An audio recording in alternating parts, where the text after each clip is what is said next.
Prosocial behaviors are behaviors that can help others and can be motivated by a variety of factors.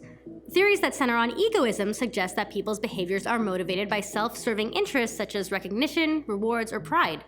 According to social exchange theory, people are inclined to maximize rewards and minimize costs in their relationship. But this doesn't explain why some people might go out of their way to volunteer their time at a charity or help strangers. These behaviors are examples of altruism, where people help others without concern for personal benefits. Some researchers suggest that altruism is driven by empathy, the ability to understand another person's perspective or experience their emotions. But others suggest that altruism is just another form of egoism. For instance, a person may volunteer to help an organization partly because they enjoy being complimented by others for their contributions. Altruism can be influenced by a number of factors, including social factors such as the presence of other people. The bystander effect is a phenomenon in which an individual does not give aid if other people are present but not intervening. The greater the number of bystanders, the less likely an individual is to render aid.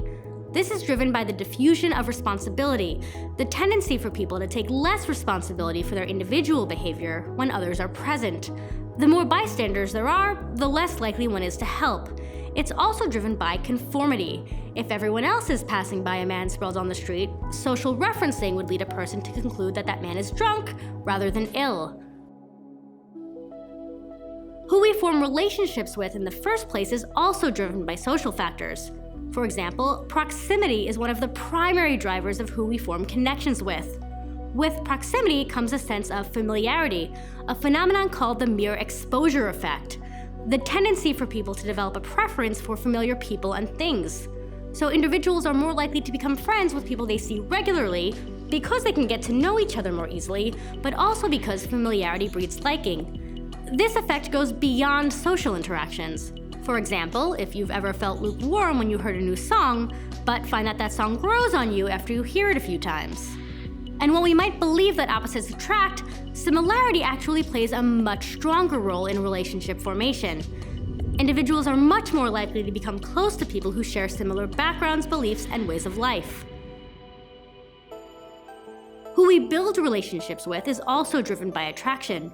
We tend to be drawn towards physically appealing people, or at least people who have facial features and body types that indicate health or, to some extent, fertility. These include features such as facial symmetry, but it also includes sex-specific traits such as a slim waist and wider hips for a woman, and a narrow waist and broad shoulders for men. But attraction is also shaped by culture, personality traits, and social norms. The emotional aspect of our relationships, especially our romantic relationships, can take many forms. One model of a relationship showcases two forms of love: passionate and companionate. Passionate love tends to dominate in the early stages of a relationship, but it is then replaced by companionate love, built on mutual respect, trust, and appreciation. Other theories hold that there are three components of romantic love: intimacy, the sharing of feelings and thoughts, passion, and commitment, and that relationships take many forms based on the combination of those three components.